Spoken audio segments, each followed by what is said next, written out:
So hello guys, welcome back to my channel. So guys, जैसे कि हमने कल ये न्यू चैप्टर स्टार्ट किया था अपना पीरियोडिक क्लासिफिकेशन ऑफ एलिमेंट्स। सो इसके आज हम कुछ और प्रीवियस ईयर क्वेश्चंस देखेंगे। सो देखते हैं कि क्या क्वेश्चन है। क्वेश्चन है आपका एजर्शन रीजन का। एजर्शन आपको गिवन है, atomic radius decreases in moving from left to right in the periodic table. और इसका रीजन आपको गिवन है, as we move from left hand side to right hand side in the periodic table, the nuclear charge increases, which tends to pull the electrons closer to the nucleus. So सबसे पहले देखते हैं atomic radius को। ठीक है, इसके बाद discuss करेंगे दोनों, लेफ्ट टू राइट जाने पे क्या ट्रेंड फॉलो होता है, इंक्रीज होती है या डिक्रीज होती है एटॉमिक रेडियस, और डाउन द ग्रुप जाने पे क्या होता है। और इसके ना कुछ ऑप्शंस ऐसे गिवन थे कि जो एजर्शन है वो करेक्ट है, रीजन भी करेक्ट है, और रीजन जो है वो करेक्ट एक्सप्लेनेशन है एजर्शन की, या दोनों ही इनकरेक्ट है। तो इस टाइप से आपको बताना है। तो सबसे पहले एक बार देखते हैं एटॉमिक रेडियस को। तो एटॉमिक रेडियस हमने कल ही डिस्कस किया था कि एटॉमिक रेडियस क्या होती है। सो एटॉमिक रेडियस अगर हम बात करें, जैसे फॉर एग्जांपल अगर हमारे पास कोई एटम है, सबसे पहले न्यूक्लियस रहा होगा, और ये है उनकी शेल्स, के शेल, एल शेल, इस टाइप से। ठीक है, सो ये हमारे पास न्यूक्लियस है सेंटर में। सो सेंटर में न्यूक्लियस हो गया एन। ठीक है, इसको हमने एन से रिप्रेजेंट कर दिया। इसके बाद है ये आपकी है के शेल, और ये है एल शेल। ठीक है, अगर हम बात करें लिथियम एटम की, लिथियम एटम ले लेते हैं। लिथियम एटम का एटॉमिक नंबर क्या होता है? 3। ठीक है, लिथियम एटम का एटॉमिक नंबर होता है 3, और इसकी इलेक्ट्रॉनिक कॉन्फ़िगरेशन हो जाती है 2 1। इसकी इलेक्ट्रॉनिक कॉन्फ़िगरेशन क्या हो गई? 2 1। तो के शेल में है 2 इलेक्ट्रॉन्स और एल शेल में है 1 इलेक्ट्रॉन, इस टाइप से है। सो यहाँ मार्क कर देते हैं कि के शेल में है 2 इलेक्ट्रॉन्स और एल शेल में है एक ही इलेक्ट्रॉन। अब देखो, एटॉमिक रेडियस हम किसे बोल रहे हैं, कौन सा डिस्टेंस है ये बेसिकली। तो देखो, जो एटॉमिक रेडियस होती है वो कौन सा डिस्टेंस होता है, आप न्यूक्लियस का सेंटर कंसिडर करना। न्यूक्लियस का सेंटर से कहाँ तक का डिस्टेंस, इस शेल तक का डिस्टेंस, एल शेल तक का डिस्टेंस, ये आपके पास है एटॉमिक रेडियस।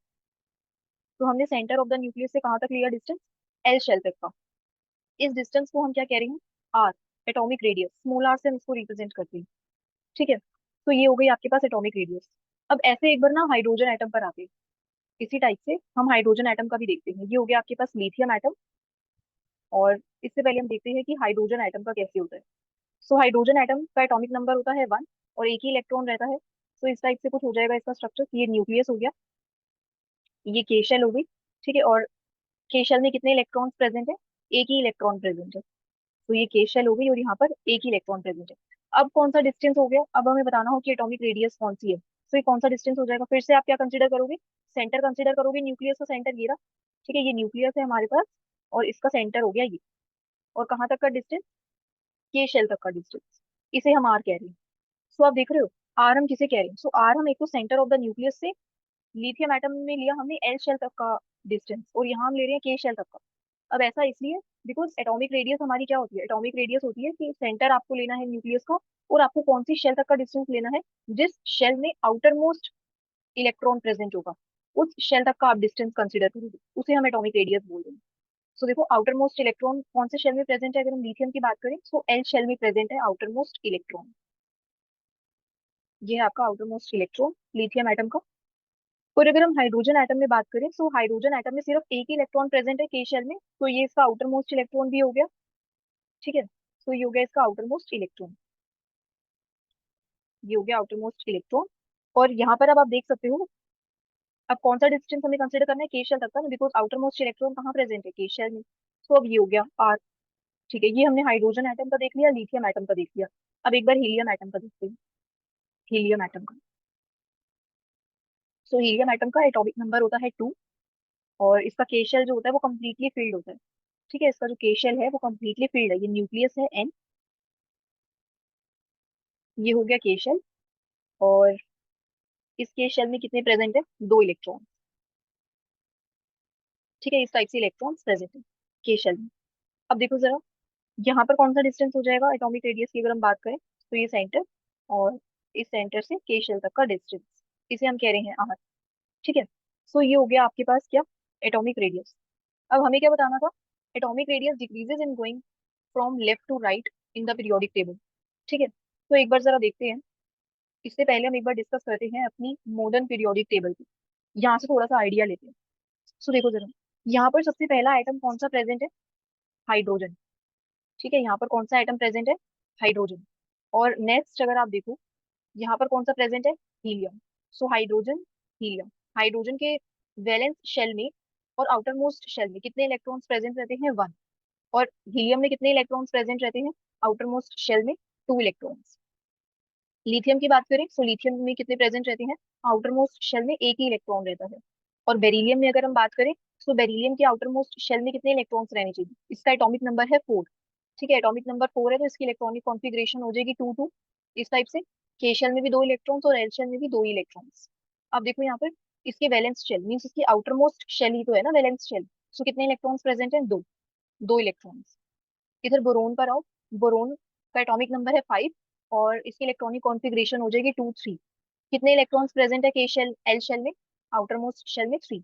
3 इलेक्ट्रॉन्स। ऐसे ही अगर आप कार्बन का देखोगे तो यहाँ पर प्रेजेंट होते हैं 4 इलेक्ट्रॉन्स। नाइट्रोजन में प्रेजेंट रहते हैं 5 इलेक्ट्रॉन्स और ऑक्सीजन में प्रेजेंट रहते हैं 6 इलेक्ट्रॉन्स और फ्लोरीन में प्रेजेंट रहते हैं 7 इलेक्ट्रॉन्स। और नियोन की अगर आप बात करो तो नियोन के आउटर मोस्ट शेल में प्रेजेंट रहते हैं 8 इलेक्ट्रॉन्स। अब देखो हमारा अगर हम एल शेल की बात करें, अब देखो जो हमारा एल शेल है वो कंप्लीट हो गया ना। के शेल में मैक्सिमम आते हैं 2 इलेक्ट्रॉन्स। देखो हाइड्रोजन में आया 1, हीलियम में आए 2 इलेक्ट्रॉन्स। सो ये कंप्लीट हो गई ये शेल। इसके बाद एल शेल में कितने रहते हैं? Maximum 8 electrons. सो देखो 8 इलेक्ट्रॉन्स भी पूरे हो गए ना आउटर मोस्ट शेल में। नियोन की अगर हम बात करें तो नियोन में कितने होते हैं? 8 इलेक्ट्रॉन्स रहते हैं ना। नियोन में होते हैं 8 इलेक्ट्रॉन्स आउटर मोस्ट शेल में। और यही इसकी आउटर मोस्ट शेल भी है जिसमें 8 इलेक्ट्रॉन्स है ना। तो इसकी एल शेल कंप्लीट हो गई। अब हम क्या देख रहे हैं? हमें देखना है in going from left to right. ठीक है, लेफ्ट टू राइट जाने में क्या हो रहा है। सो देखो जरा, जैसे हम लेफ्ट टू राइट ऐसे मूव करेंगे, आप क्या देख रहे हो कि एल शेल में पहले 1 इलेक्ट्रॉन था, फिर 2 आए, फिर 3 इलेक्ट्रॉन्स, फिर 4 इलेक्ट्रॉन्स, 5 6 7 8 ऐसे चलते जा रहे हैं। मीन्स एक ही शेल में इलेक्ट्रॉन्स आ रहे हैं ना। जो एल शेल थी इसी शेल में इलेक्ट्रॉन्स ऐड होते जा रहे हैं। ठीक है, सो इलेक्ट्रॉन्स जो है वो एक ही शेल में आ रहे हैं। अब जरा यहाँ पर आओ। ये थी हमारे पास के शेल और ये हो गई के शेल हमारी और ये हो गई एल शेल। ठीक है, और ये हो गया न्यूक्लियस बीच में। सो ये न्यूक्लियस हो गया और ये हो गई हमारी के शेल और एल शेल। अब के शेल में तो 2 इलेक्ट्रॉन्स, ठीक है। अब एल शेल की अगर हम बात करें, पहले था 1 इलेक्ट्रॉन। देखो यहाँ पर लिथियम की अगर हम बात करें, यहाँ पर एक ही था। ठीक है, 1 इलेक्ट्रॉन प्रेजेंट था। फिर बेरिलियम में 2 आया, बोरोन में 3 आया। सो देखो जरा, लिथियम अगर हम बात करें लिथियम की ना, सो लिथियम में एक ही था। इसके बाद बेरिलियम, बेरिलियम में कितना आया? अगर आप ऐसे देखोगे लेफ्ट टू राइट हम मूव कर रहे हैं ना।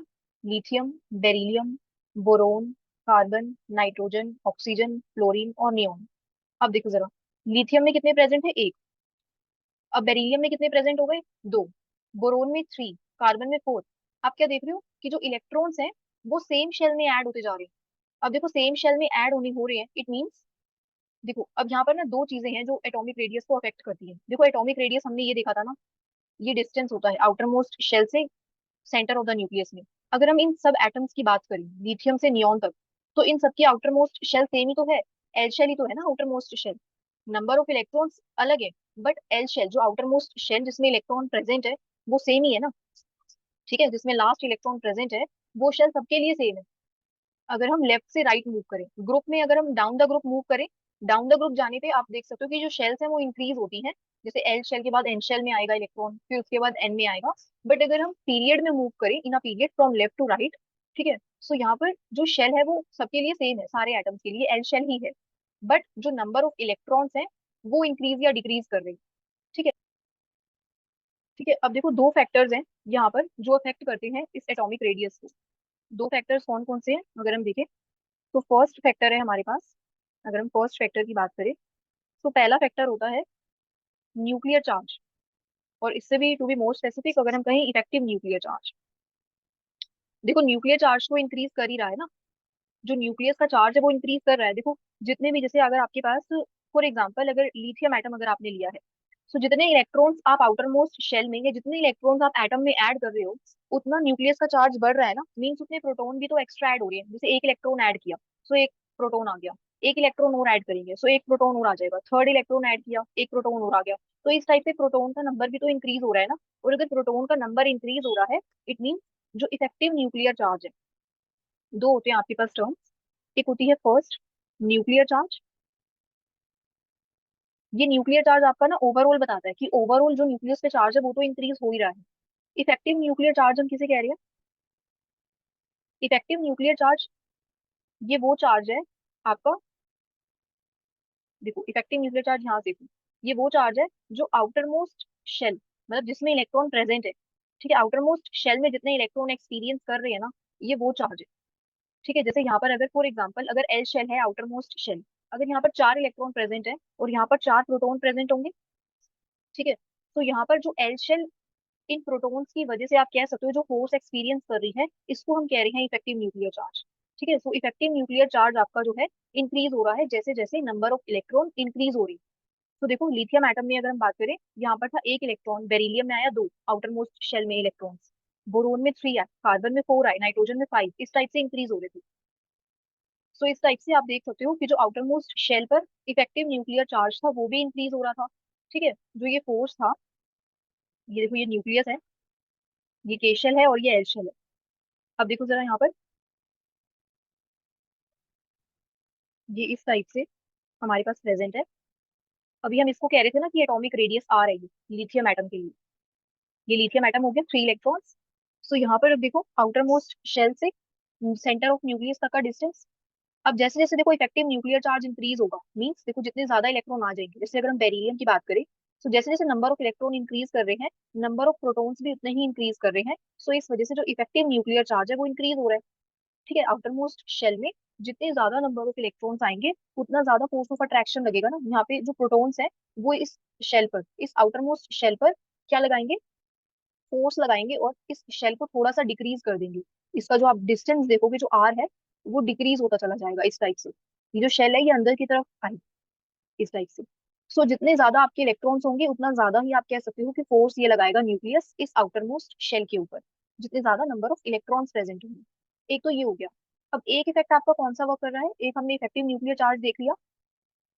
सेकंड आपका फैक्टर वर्क करता है रिपल्शंस। अब ये रिपल्शंस कैसी है, inter electronic repulsions, inter electronic repulsions. So देखो जरा यहाँ पर, अब ये जो इलेक्ट्रॉन है, एक ये इलेक्ट्रॉन है और ये इलेक्ट्रॉन, सो जैसे जैसे एक ही शेल में इलेक्ट्रॉन्स इंक्रीज करते जाएंगे, ठीक है, तो वैसे वैसे इन इलेक्ट्रॉन्स के बीच में रिपल्शंस भी तो लग रही है ना। ठीक है, एक तो देखो यहाँ पर दो चीजें हैं समझने वाली, एक तो रिपल्शन लग रही है, और दूसरा जो इफेक्टिव न्यूक्लियर चार्ज इंक्रीज हो रहा है वो अपना फोर्स भी लगा रहा है, मीन्स उतना ज्यादा फोर्स भी लग रहा है, और दूसरा ये रिपल्शन हो रही है। अब देखो ये जो इंटर इलेक्ट्रॉनिक रिपल्शन होती हैं, आप कह सकते हो अगर ये यहाँ पर रिपल्शन होंगी, सेम चार्जेस है ना, देखो नेगेटिव और यहाँ पे नेगेटिव, इलेक्ट्रॉन और इलेक्ट्रॉन में जितनी ज्यादा रिपल्शन होगी, इट मीन्स साइज तो इंक्रीज करना चाहिए, मीन्स साइज जो है वो तो बाहर की तरफ जाना चाहिए। जितने जितने ज्यादा नंबर ऑफ इलेक्ट्रॉन्स इंक्रीज होंगे इस आउटर मोस्ट शेल में, साइज तो इंक्रीज करना चाहिए, बट ऐसा नहीं होता। अगर हम इसका ओवरऑल इफेक्ट देखें इस फोर्स ऑफ अट्रैक्शन का, कि यहाँ पर कितना फोर्स ऑफ अट्रैक्शन लग रहा है, सो ओवरऑल जो फोर्स ऑफ अट्रैक्शन है, ये इफेक्ट आप कह सकते हो कि यहाँ पे डोमिनेट कर रहा है, मीन्स ये फोर्स ऑफ अट्रैक्शन बहुत ज्यादा है इस इंटर इलेक्ट्रॉनिक रिपल्शन से।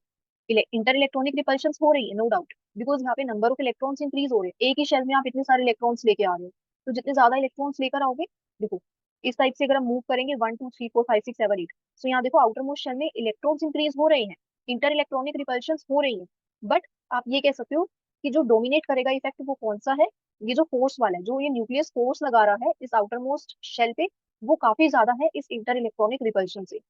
ठीक है, सो इंटर इलेक्ट्रॉनिक रिपल्शन यहाँ पे डोमिनेट नहीं करेंगे, कौन सा इफेक्ट डोमिनेट कर रहा है, effective nuclear charge. So effective nuclear charge जितना ज्यादा होगा, सो यहाँ आप देख सकते हो कि in going from left to right in the periodic table, ये जो इफेक्टिव न्यूक्लियर चार्ज है वो इंक्रीज हो रहा है। और अगर इफेक्टिव न्यूक्लियर चार्ज इंक्रीज होगा, इट मीन्स जो आउटर मोस्ट शेल से न्यूक्लियस तक का डिस्टेंस है वो डिक्रीज होता जाएगा, बिकॉज यहाँ पे न्यूक्लियस क्या कर रहा है, फोर्स लगा रहा है आउटर मोस्ट शेल को, फोर्स लगा रहा है इस आउटर मोस्ट शेल पे, और इसका जो साइज है वो डिक्रीज कर रहा है। सो इस टाइप से इसका जो साइज है आप कह सकते हो एल शेल का, जो एल एल शेल का जो साइज है वो डिक्रीज होता चला जाएगा। और ऐसे देखो अगर हम यहाँ से लेफ्ट टू राइट मूव करेंगे पीरियोडिक टेबल में, लेफ्ट टू राइट अगर हम मूव करेंगे, तो जो साइज है वो क्या होता है, डिक्रीज होता है, तो साइज डिक्रीज हो रहा है। सो देखो यहाँ पर आपका एजर्शन वाली जो स्टेटमेंट है वो सही है, कि जो एटॉमिक रेडियस है decreases in moving from left to right in the periodic table. ठीक है, सो यहाँ पर एजर्शन सही है कि डिक्रीज होता है एटॉमिक रेडियस। अब एक बार इसका रीजन देखते हैं। इसका रीजन यहाँ पर मेंशन है, as we move from left to right, left hand side to right hand side, the nuclear charge increases, which tends to pull the electrons closer to the nucleus। तो अभी हमने देखा कि न्यूक्लियर चार्ज भी increase होता है, और nuclear charge तो इंक्रीज हो ही रहा है, और इफेक्टिव न्यूक्लियर चार्ज भी इंक्रीज होता है। तो ये रीजन भी आपका सही लिखा है कि जो न्यूक्लियस पे चार्ज है, अगर हम न्यूक्लियस की बात करें, न्यूक्लियस पे चार्ज इंक्रीज हो रहा है जैसे जैसे हम लेफ्ट टू राइट मूव कर रहे हैं, because left to right move करने पे जो इलेक्ट्रॉन्स है, आपको एक चीज यहाँ पे याद रखनी है कि electrons are adding to the same shell, तो सेम शेल में इलेक्ट्रॉन्स ऐड हो रहे हैं। ठीक है, और इफेक्टिव न्यूक्लियर चार्ज या न्यूक्लियर चार्ज आप कह लो, दोनों ही इंक्रीज कर रहे हैं, जिसकी वजह से जो इलेक्ट जिसकी वजह से जो इलेक्ट्रॉन्स है, ठीक है, which tends to pull the electrons closer to the nucleus.